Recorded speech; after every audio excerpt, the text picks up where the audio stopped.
So tell me some social problems of Jharkhand, social issues of Jharkhand. Yes, sir. Hmm. Sir, the first and foremost thing is that illiteracy, that is low literacy rate. And second thing is, sir, women literacy is more lower in that case also. And sir, one thing I could say that is, sir, uh, unemployment and social things. Basically, these two are only the main things, and the other things are related to these two. What is Unemployment is about, also a major issue. yes, yes, and crime ratio? The crime ratio, sir, it so far it is. I will say that it is. I'm not aware about it, but yes, it is also a problem. And what about Naxalism in your state? Yes, sir, Naxalism is also a issue, but right now the condition has been stabilizing and it is becoming good from the past. Past 4 to 5 years or past 10 years or after 2004 Yes. when it came No, sir, after. after mainly around after 2008, sir. Okay. Uh, what have you done after BSc? Yes, sir. Sir, I had started MSc, but after 1 year I left that thing, and after that I have been preparing for SSC exams. SSC exams. And why you are in here leaving SSC exams? Sir, actually I was unaware of IB, but as soon as the notification came out, I saw it, and since I needed an opportunity to do a job, so I applied for this post, and right now I have cleared, and I am.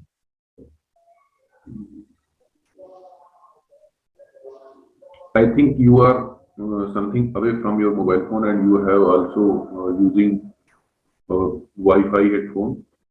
Your video is good, but Yes, sir. audio is disconnecting. Okay, sir.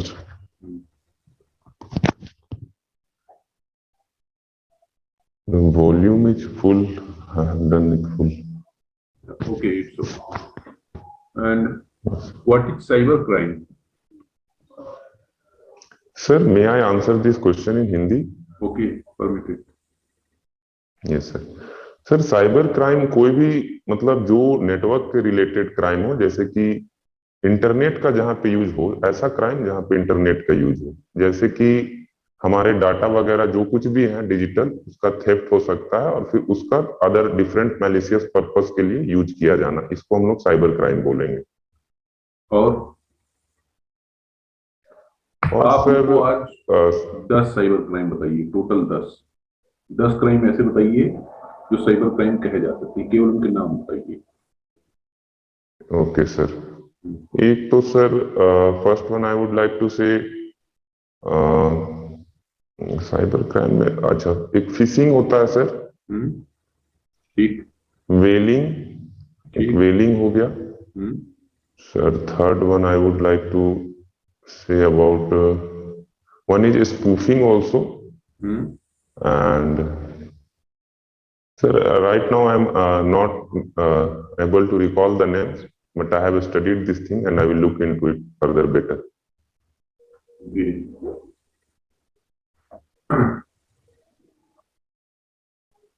Using हो सकती है, child pornography हो सकती है.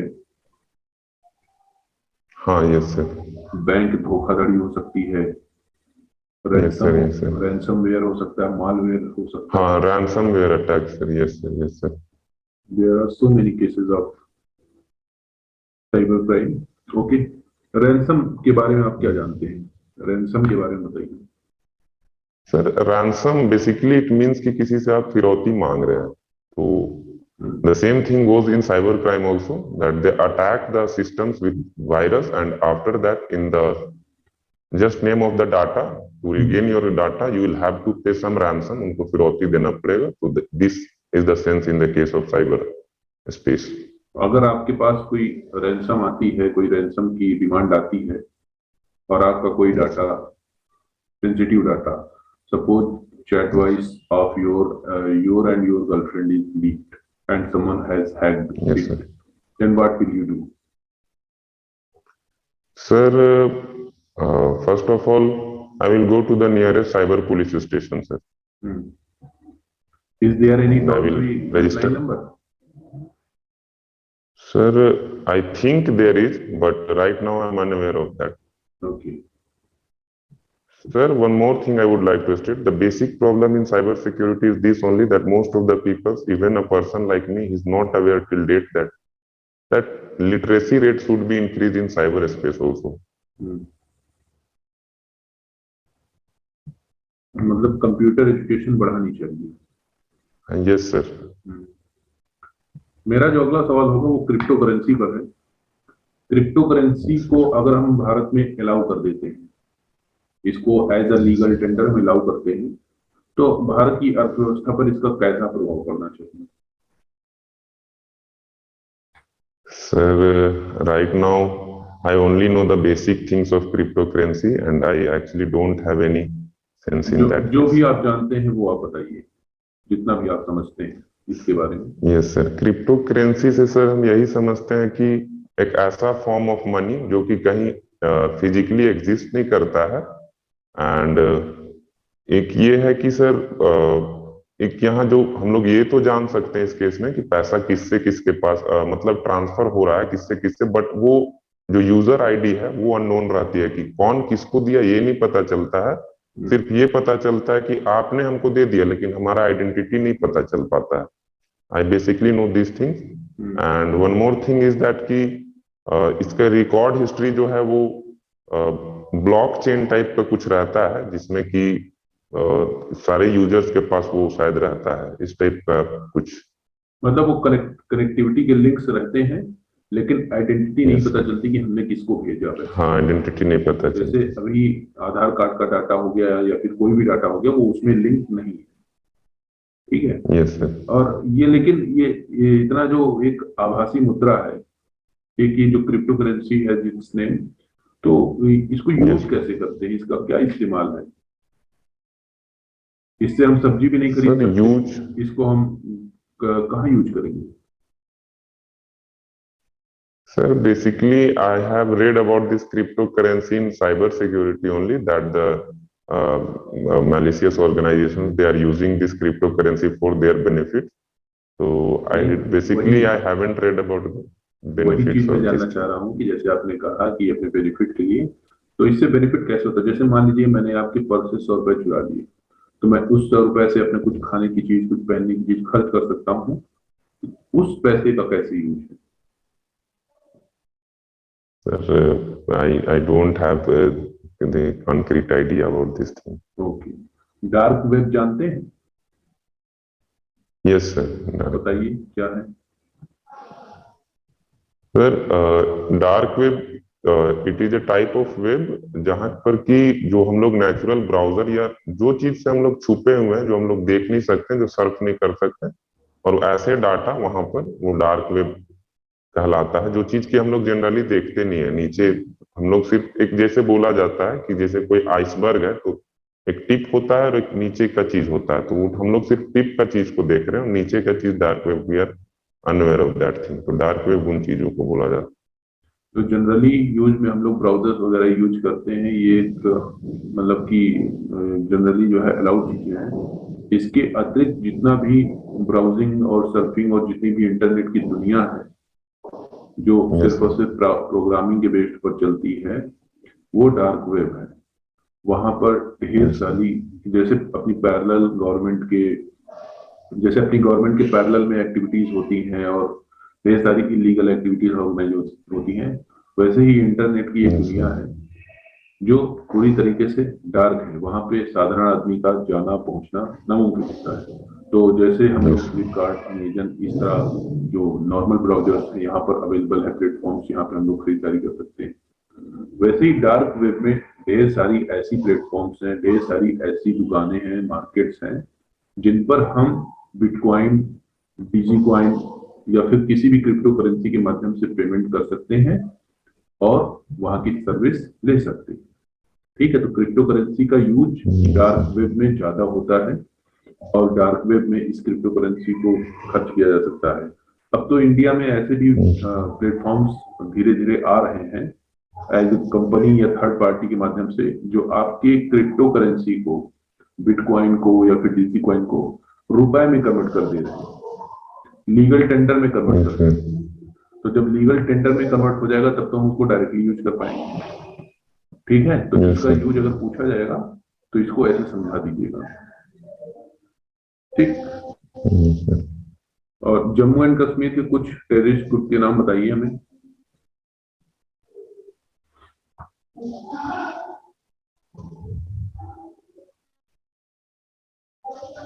Sorry, sir, your voice was interrupted in between.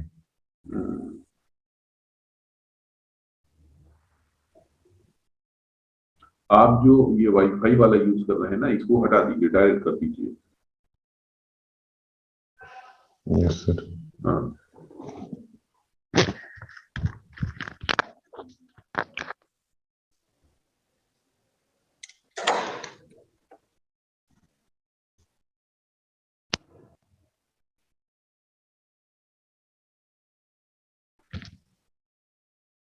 Direct हो गया। Hello sir. हाँ हाँ हाँ, हेलो, आपको आवाज सुनाई दे रही मेरी?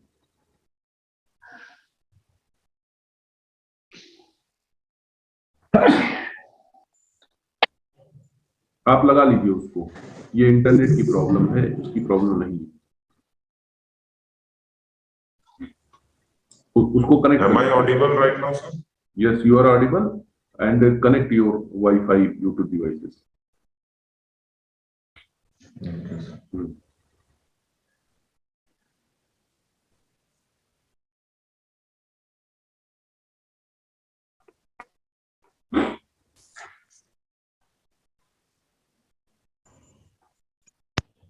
Yes, sir. हाँ, बताइए, जम्मू एंड कश्मीर के कुछ टेररिस्ट ऑर्गेनाइजेशंस के नाम बताइए। Yes, sir. Sir, first one is Lashkar-e-Taiba, headed by Hafiz, and second one is sir Jaish-e-Mohammed, Masood Azhar.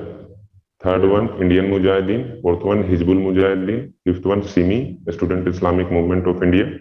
And Al-Qaeda in Indian subcontinent is also active there. And right now, sir, IS Khorasan, actually, it is also creating too much ruckus over there.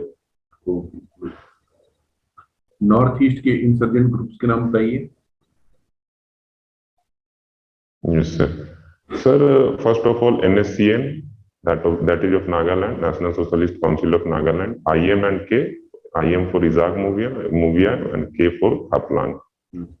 Second, I would like to just now recently they have done something big. This PLA, People's Liberation Army of Manipur, and one of Assam, National Democratic Front of Bodoland. One is ULFA, United Liberation Front of Assam. One is PRIPAC, People's Revolutionary Party of Kanglepak. चलिए ठीक है, and ये बताइए कि अभी जो attack हुआ है वहां पर, ये किस ऑर्गेनाइजेशन ने किया है और इसने क्यों ऐसा किया हुआ है वहां पर?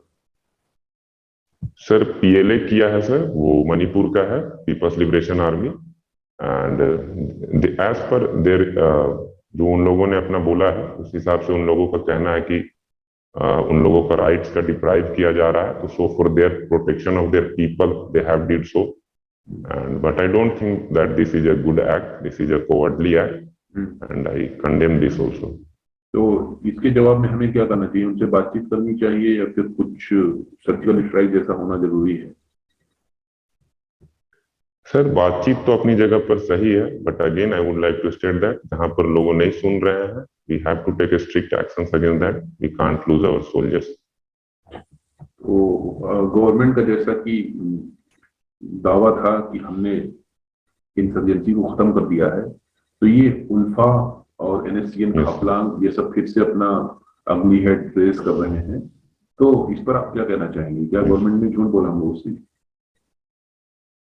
नहीं सर, गवर्नमेंट ने झूठ नहीं बोला, बट कहीं ना कहीं कंडीशंस पहले से ज्यादा इंप्रूव हुई है, अटैक्स का जो है सिवियरिटी, कहीं ना कहीं सिवियरिटी तो नहीं बोलेंगे, बट जो इनका अकरेंस का जो टाइम है वो कहीं ना कहीं ड्यूरेशन लैप्स कर रहा है। पहले होते थे, ज्यादा फ्रीक्वेंट होते थे, and right now they are थोड़ा कम हो रहे हैं। धीरे धीरे आने वाले समय में हो सकता है सरकार इसका भी कुछ उपाय करे and things go well in the future. अच्छा, आपको कितनी भाषाओं पर अच्छी पकड़ है या कितनी बोलियों पर?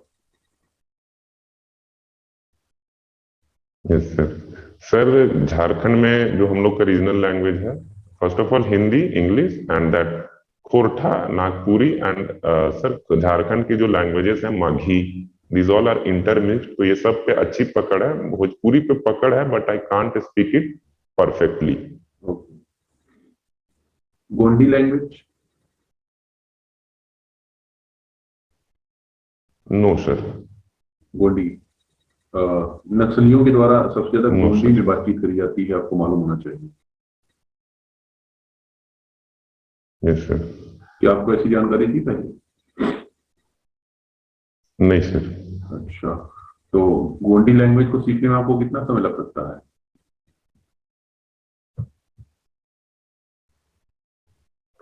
Sir as far as I know, नक्सलियों का जो मेन एरिया है वो छत्तीसगढ़ और उड़ीसा के आसपास ही है। तो आई somehow I could relate that thing to our regional language, and मुझे लगता है कि सर करीब 20 से 25 दिन के अंदर हम इस लैंग्वेज पे कमांड कर लेंगे। अच्छा, एमएमसी कॉरिडोर के बारे में जानते हैं? MNC corridor? M M C corridor. Sorry sir, I haven't heard that thing. Red corridor के जैसा ही एक एमएमसी कॉरिडोर नक्सलियों ने बनाया है, मध्य प्रदेश, महाराष्ट्र और छत्तीसगढ़। तो ये एमएमसी कॉरिडोर ड्रॉ कर रहे हैं, अपना यहाँ पर मजबूती दिखाना चाह रहे हैं। अभी हाल ही में महाराष्ट्र के कुछ हिस्से में नक्सलियों की क्या कहेंगे, मुठभेड़ हुई है मुठभेड़? हमारी सुरक्षा बलों से, और 26 नक्सलियों को मारा गया है। 26 नक्सली? यस। तो इस घटना के बारे में बताएं, आपको क्या जानकारी है?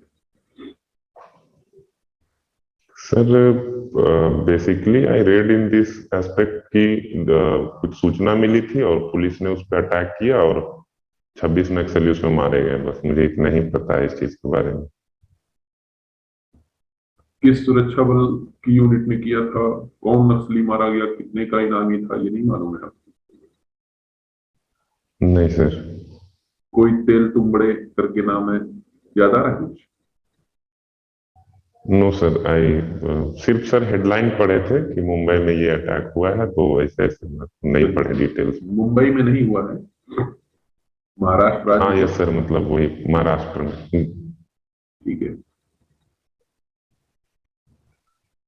काउंटर इंटेलिजेंस प्रोग्राम क्या है? सर काउंटर इंटेलिजेंस से हम यही समझते हैं कि अपना जो भी हम लोग का इंटेलिजेंस, जो भी हम लोग चीज कर रहे हैं, सेंसिटिव चीज कर रहे हैं, जो कि दूसरों के दायरा में नहीं जाना चाहिए, दूसरे इंटेलिजेंस एजेंसीज को, तो उससे बचाने के लिए जो हम लोग इंटेलिजेंस का प्रयोग कर रहे हैं उसको हम लोग काउंटर इंटेलिजेंस बोलेंगे। और तो कोई एक ऐसा काउंटर इंटेलिजेंस ऑपरेशन बताइए जो इंटेलिजेंस ब्यूरो ने किया। यस सर, वो सर जो पोखरण का जो हम लोग का टेस्ट था सर, वो 1998 के आसपास में, तो वो सर एक था। अभी इंटेलिजेंस ब्यूरो ने हाल ही कुछ वर्षों में जो ऑपरेशन किए उनमें से कुछ ऑपरेशन के नाम बताइए आप, या फिर by the intelligence bureau sir? हाँ, इंटेलिजेंस ब्यूरो ने पिछले कुछ समय में जो भी ऑपरेशन किए हैं उनसे संबंधित जो भी चीजें जानते हैं बताइए। Sir, I will be honest with this question. In this case, I have searched about many such activities of the IB, but I didn't get any such concrete information. Yasin Bhatkal की जो गिरफ्तारी हुई है और छोटा राजन की गिरफ्तारी हुई है, ये किसकी टिप पर हुई है, किसके उस पर हुई है? सर जब ये सब हुआ था sir, that time I had read about this, but right now I am not able to recall that. मिल जाएगा, ठीक है। Yes, yes. नेपाल बॉर्डर के पास जितनी भी गिरफ्तारियां होती हैं, कि इंटेलिजेंस ब्यूरो और एसएसबी वगैरह ये लोग मिलकर भी करते हैं, ठीक है। और असम में एनआरसी का विरोध क्यों किया जा रहा है? सर एनआरसी का विरोध, sir I have read about this thing at that time only, जब एनआरसी का ये सब सीए वगैरह आया था। बट अभी एक गेस टाइप का चीज है कि सर कहीं ना कहीं वो जो डेडलाइन जो सेट की गई थी प्रीवियस गवर्नमेंट के द्वारा, वो शायद BJP government right now it is trying to extend that thing, उसको लेकर के हो रहा है। उन लोग को अपना जो मूलवासी का जो उन लोग का एक खतरा है कि हम लोग का आइडेंटिटी लूज हो जाएगा, ये सब चीज करके कुछ है। तो अभी हम थोड़ा सही से नहीं बता पा रहे हैं, but I will definitely look into this matter. अच्छा अच्छा, जो नक्सल अफेक्टेड एरिया है उनको रेड कॉरिडोर का नाम क्यों दिया जाता है?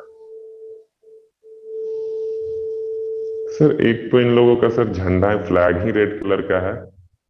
दूसरा सर वो काफी रिच मिनरल वाला एरिया है सर, तो may be for that case red corridor बोला जाता हो। ठीक है। क्या भारत को एक बेहतर हिंदू राष्ट्र बन जाना चाहिए? नहीं सर, हिंदू राष्ट्र तो नहीं सर, बट सेक्युलर स्टेट ही हम लोग सही हैं, एंड सेक्युलर ही रहना चाहिए आगे भी।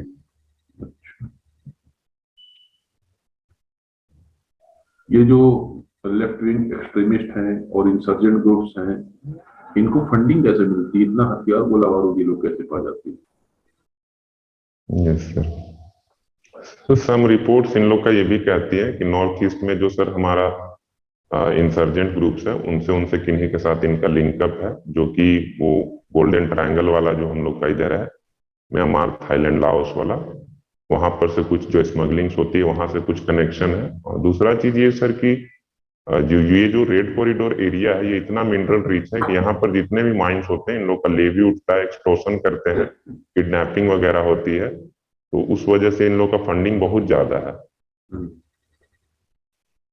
बस इवन जो गवर्नमेंट प्रोजेक्ट्स होते हैं सर, वहां पे भी इन लोग जो है टैक्स वसूलते हैं।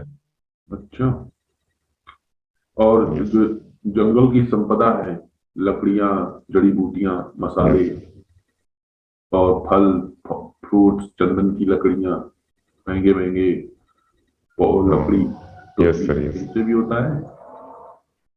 हाँ यस सर, चंदन का लकड़ी सर, झारखंड के केस में इलीगल माइनिंग सर, ये आयरन ओर का, कोयले का, ये सब चीजों से भी होता है, माइका हो गया।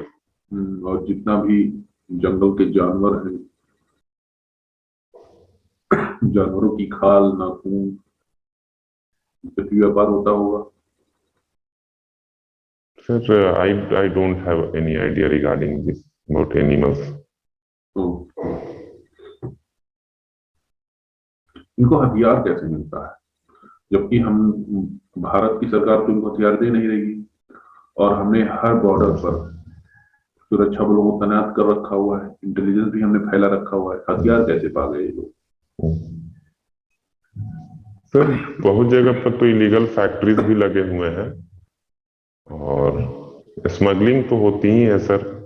Actually I don't know the exact reason, but sir हाँ, हाथ तो लग जाते हैं इन लोग के बीच में हथियार। अच्छा। सर इलीगल फैक्ट्रीज अभी हाल फिलहाल में ही हम लोग एक डिस्ट्रिक्ट में बस्ट हुआ है, हजारीबाग में। सुनने में आ रहा कि जबलपुर में इनका अपना एक प्रोडक्शन हाउस है तगड़ा सा, जहां पर ये AK-47 और इंसास जैसी राइफल्स बनाते हैं, रॉकेट लॉन्चर वगैरह बनाते हैं। ऐसा है क्या कुछ इनका production house? Sir I haven't heard about this thing right now. और जो ये अर्बन नक्सल है, ये भी तो कुछ फंड ला करके देते हैं इनको, एनजीओज हैं, वहां से भी तो इनको मिलता है। हाँ यस, हाँ एनजीओ, हाँ सर। सीबीआई और एनआईए में क्या डिफरेंस आपको देखने को मिलता है? सर एनआईए का जहां तक मेरा ख्याल है कि वो एनआईए जितने भी है एंटी टेरर एक्टिविटीज को कहीं ना कहीं वो काउंटर करती है। और एनआईए का पावर सीबीआई के रिगार्डिंग काफी ज्यादा है, और सीबीआई जहां तक है कि उसको जब तक कोई केस असाइन नहीं किया जाता तब तक वो अंडरटेक नहीं कर सकती उस केस को। और NIA is a more powerful agency than CBI sir. CBI कहीं ना कहीं एनआईए इंटरनल मैटर जो भी क्राइम वगैरह से रिलेटेड है, करप्शन वगैरह से, सरकार उसको जिस तरीका से देती है उस हिसाब से वो करते हैं। चलिए ठीक है। Role of governor in a state, एक राज्यपाल का किसी राज्य में कैसा रोल होता है?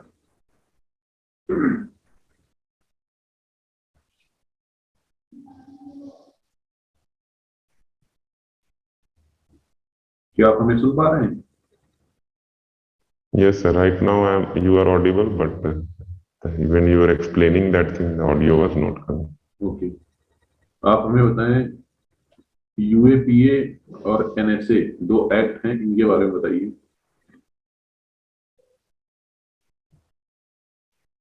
Sir, I have heard only about UAPA, NSA. I haven't heard about that thing.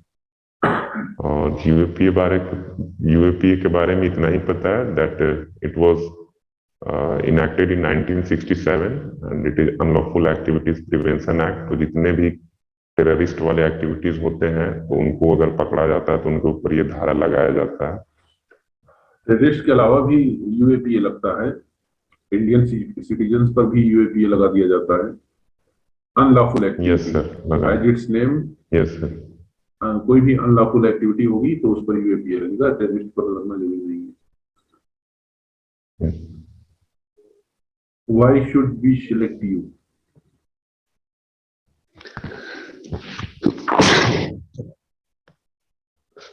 Sorry sir. Why should we select you? Okay, yes, sir. Sir, first of all, I'm hardworking, I'm dedicated to my work, and I'm also honest, and I'm ready to obey orders. And sir, I think that the pressure handling capability in me, that is a bit good, so I think that I can do well.